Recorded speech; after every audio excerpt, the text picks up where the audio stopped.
ৰাজ্যত সংঘটিত হৈছে এতিয়া ইটোৰ পিছত সিটো জঘন্য কাণ্ড ধিংকাণ্ড মাৰ নাযাওঁতে পুনৰ এক শাৰীৰিক নিৰ্যাতনৰ ঘটনা সংঘটিত হৈছে আৰু এইবাৰ ঘটনাৰ স্থান হৈছে লখিমপুৰত 13 বছৰীয়া নাবালিকাৰ সৈতে অপকৰ্মৰ অপচেষ্টাই এগৰাকী 70 বছৰীয়া বৃদ্ধাৰ আৰক্ষীয়ে ইতিমধ্যে কৰায়ত্ব কৰিবলৈ সক্ষম হৈছে হাফিজ আলী নামৰ লোকজনক ঘটনাক গাব দিয়া চেষ্টা কৰা গাঁও প্ৰধান সহ গাঁও আৰক্ষীকো ইতিমধ্যে আৰক্ষীয়ে গ্ৰেপ্তাৰ কৰিছে এই বিষয় সন্দৰ্ভত জনাদাম সবিশেষ তথ্য আৰু আমি যেহেতু জনা গৈছে ধিংকাণ্ড মাৰ নাযাওঁতে পুনৰ শাৰীৰিক নিৰ্যাতনৰ ঘটনা সংঘটিত হৈছে আৰু এইবাৰ এই জঘন্য ঘটনা সংঘটিত হৈছে লখিমপুৰত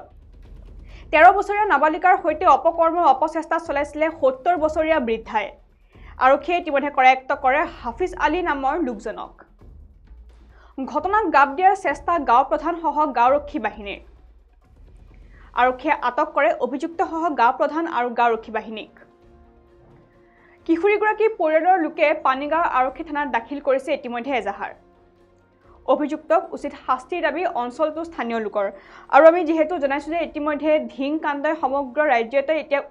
উত্তপ্ত পৰিৱেশৰ সৃষ্টি কৰিছে আৰু শেহতীয়াকৈ আমি যেহেতু জনাই গৈছো যে ধিংকাণ্ডৰ যেটো এটো যে আপডেট হে এটো যে আপডেট আমি আপোনালোকক জনাই গৈছো আৰু শেহতীয়াকৈ ধিংকাণ্ডৰ যিগৰাকী মূল অভিযুক্ত আছিল তফাজুল ইছলাম হে তফাজুল ইছলামে ইতিমধ্যে মৃত্যু খাবতিব লগা হৈছে ঘটনা তদন্ত কৰিবলৈ যাওঁতে আৰক্ষী বেহু ফালি ইতিমধ্যে তেওঁ পলায়নৰ চেষ্টা কৰিবলৈ লৈছিল আৰু পলায়নৰ চেষ্টা কৰিবলৈ লওঁতে ইতিমধ্যে মৃত্যুক আকোৱালি লৈছে হে মূল অভিযুক্ত গৰাকীয়ে আৰু ইয়াৰ পিছতে ইটোৰ পিছত হেতু ৰাজ্যত ইতিমধ্যে নাৰকীয় ঘটনা সংঘটিত হৈ আছে ধিংকাণ্ডৰ পিছতে এতিয়া ইটোৰ পিছত হেতু জঘন্য কাণ্ড সংঘটিত হৈ আছে ৰাজ্যত আৰু এইবাৰ আন এক জঘন্য কাণ্ড সংঘটিত হৈছে লখিমপুৰত আৰু লখিমপুৰত পুনৰ এক শাৰীৰিক নিৰ্যাতনৰ ঘটনা স্পষ্টভাৱে পোহৰলৈ আহিছে আৰু এইবাৰ পুনৰ আন এগৰাকী নাবালিকাক অপকৰ্মৰ অপচেষ্টা চলাইছিলে এগৰাকী 70 বছৰীয়া বৃদ্ধাই 13 বছৰীয়া নাবালিকাৰ সৈতে অপকৰ্মৰ অপচেষ্টা চলাইছিলে এগৰাকী 70 বছৰীয়া বৃদ্ধাই আৰু ইতিমধ্যে আৰক্ষীয়ে কৰায়ত্ব কৰিবলৈ সক্ষম হৈছে হাফিজ আলী নামৰ লোকজনক ইতিমধ্যে আৰক্ষীয়ে কৰায়ত্ব কৰিবলৈ সক্ষম হৈছে আৰু ইয়াৰ উপৰিও হাফিজ আলীৰ লগত ঘটনাত গাব দিয়া গাঁও প্ৰধান সহ গাঁওৰক্ষী বাহিনীৰ এজনক ইতিমধ্যে আৰক্ষীয়ে আটক কৰিছে পানীগাঁও আৰক্ষীয়ে ইতিমধ্যে আৰক্ষীয়ে আটক কৰিবলৈ সক্ষম হৈছে অভিযুক্ত সহ গাঁও প্ৰধান সহ গাঁওৰক্ষী বাহিনীক আৰু লখিমপুৰ পানীগাঁও থানাৰ অন্তৰ্গত ফুকনৰ হাতৰ মিলন নগৰৰ প্ৰায় 70 বছৰীয়া হাফিজ আলীৰ বিৰুদ্ধে 13 বছৰীয়া কিশোৰীক অপকৰ্ম কৰাৰ অভিযোগ উত্থাপন কৰিছে বৰ্তমান একাংশ স্থানীয় ৰাইজে আৰু ঘটনা সন্দৰ্ভত কিশোৰীগৰাকীৰ পৰিয়ালে ইতিমধ্যে পানীগাঁও আৰক্ষী থানাত এজাহাৰ দাখিল কৰিছে পানীগাঁও আৰক্ষী থানাত ইতিমধ্যে ভুক্তভোগী কিশোৰীগৰাকীৰ পৰিয়ালৰ লোকসকলে থানাত এজাহাৰ দাখিল কৰিছে পানীগাঁও আৰক্ষীৰ ওসি গৌৰৱ ভূমিজৰ নেতৃত্বত শুকুৰবাৰে নিশা ইতিমধ্যে ঘটনাৰ লগত জড়িত হাফিজ আলীৰ লগতে উক্ত ঘটনাৰ গাব দিয়াৰ চেষ্টা কৰা গাঁও প্ৰধান আৰু গাঁওৰক্ষী বাহিনী এজনক ইতিমধ্যে আৰক্ষীয়ে কৰায়ত্ব কৰিবলৈ সক্ষম হৈছে আৰু দীৰ্ঘদিনৰ পৰা কেইবাগৰাকীও কিশোৰীৰ লগত এনেধৰণে অপকৰ্মৰ কৰাৰ অপচেষ্টা চলোৱাৰ অভিযোগ উত্থাপন হৈছে হাফিজ আলীৰ বিৰুদ্ধে হাফিজ আলী নামৰ এইগৰাকী 70 বছৰীয়া বৃদ্ধাৰ বিৰুদ্ধে এনেধৰণৰ ঘটনা সংঘটিত কৰাৰ ইতিমধ্যে অভিযোগ উত্থাপন কৰিছে একাংশ স্থানীয় ৰাইজে আৰু ইয়াৰ উপৰিও অপকৰ্মৰ অপচেষ্টা চলোৱা হাফিজ আলীৰ লগতে ঘটনাক গাব দিয়া দোষীক কঠোৰতমকৈ কঠোৰ শাস্তি বিহাৰ ইতিমধ্যে দাবী জনাইছে অঞ্চলটোৰ লোকে আৰু স্থানীয় কেইবাটাও দল সংগঠনৰ লগতে স্থানীয় ৰাইজে ইতিমধ্যে দৃষ্টান্তমূলক শাস্তিৰ দাবী জনাইছে উক্ত ঘটনাটো ইতিমধ্যে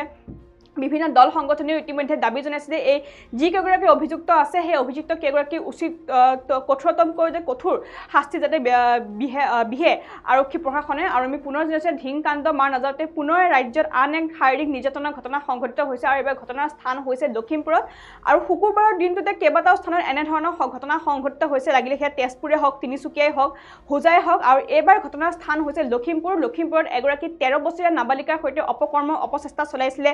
70 বছৰীয়া বৃদ্ধা আৰু এই 70 বছৰীয়া বৃদ্ধাগৰাকীৰ নাম হৈছে হাফিজ আলী ইতিমধ্যে আৰক্ষীক কৰায়ত্ব কৰিবলৈ সক্ষম হৈছে আৰু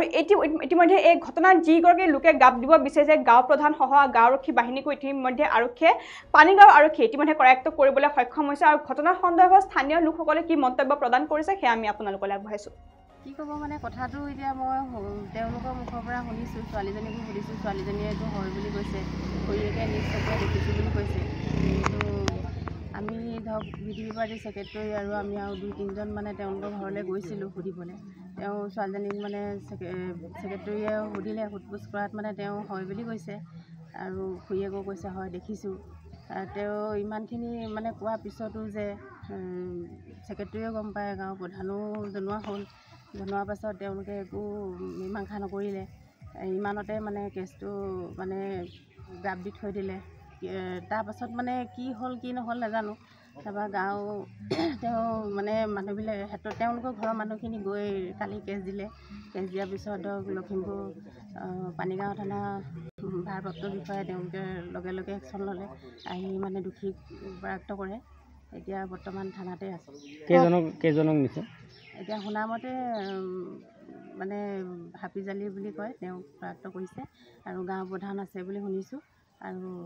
ভিডিপি পাৰ্টিৰ ছেক্ৰেটেৰী আছে বুলি শুনিছোঁ। ঘটনাটো একদম গাপ দিবলৈ চেষ্টা কৰিছিল নেকি?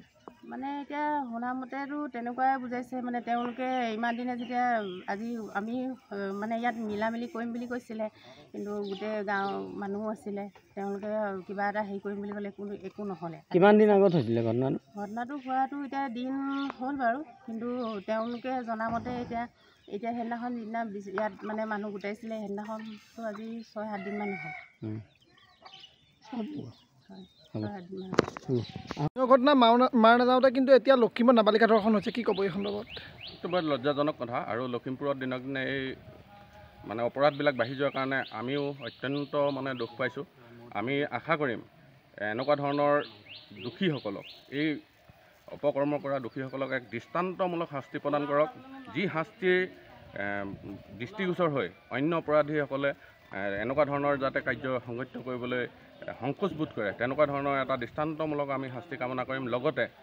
এই দোষীসকলক ৰক্ষণাবেক্ষণ দিবলৈ যিসকল ব্যক্তিয়ে চেষ্টা কৰে, সেইসকলকো সমান্তৰাল পৰ্যায়ৰ এক শাস্তি আমি দাবী জনাম। পানীগাঁও যিটো আমাৰ ঘটনা হৈছে, এই সন্দৰ্ভত গাঁওৰক্ষী বাহিনী আৰু গাঁও প্ৰধানে ঘটনাটো গাপ দিয়া সন্দৰ্ভত তাৰ কথা ইতিমধ্যে ওলাইছে আৰু আৰক্ষী আটক কৰিছে, এই সন্দৰ্ভত কি ক'ব? এইটো চিৰন্তন সত্য কথা। তেখেতলোকে এই কেছটো গাপ দিবলৈ চেষ্টা কৰিছিলে, আৰু ভুক্তভোগী পৰিয়ালে বিভিন্ন দল সংগঠন আৰু সচেতন ৰাইজৰ সহযোগত তেওঁলোকৰ উৎসাহ উদ্দীপনাত আইনৰ কাষ চাপিবলৈ তেখেতলোক সক্ষম হ'ল। নহ'লেতো গাঁও প্ৰধান আৰু গাঁওৰক্ষী বাহিনীৰ সেই ব্যক্তিগৰাকীয়ে এই কেছটো গাপ দি ৰাখিছিলে। যিহেতু তেওঁলোকক নিকিন নিচলা পায়, তেখেতলোকক বিভিন্ন প্ৰলোভন আৰু দাবী ধমকিৰে তেখেতলোকক আইনৰ কাষলৈ আহিবলৈ বাধা দি প্ৰদান কৰি ৰাখিছিলে। সৰ্বশেষত সকলোৰে সহযোগত, ৰাইজৰ সহযোগত, বিভিন্ন দল সংগঠন আৰু আপোনালোকৰ সহযোগত তেখেতলোকে আহি পানীগাঁও থানাত এজাহাৰ দাখিল কৰিলে। এজাহাৰ দাখিল কৰাৰ তৎমুহূৰ্ততে পানীগাঁও থানা ভাৰপ্ৰাপ্ত আৰক্ষী বিষয়াগৰাকীয়ে অভিযান চলাই দোষীক আটক কৰাৰ লগতে গাঁও প্ৰধান আৰু গাঁওৰক্ষী বাহিনীৰ সেই বিশেষ ব্যক্তিজনক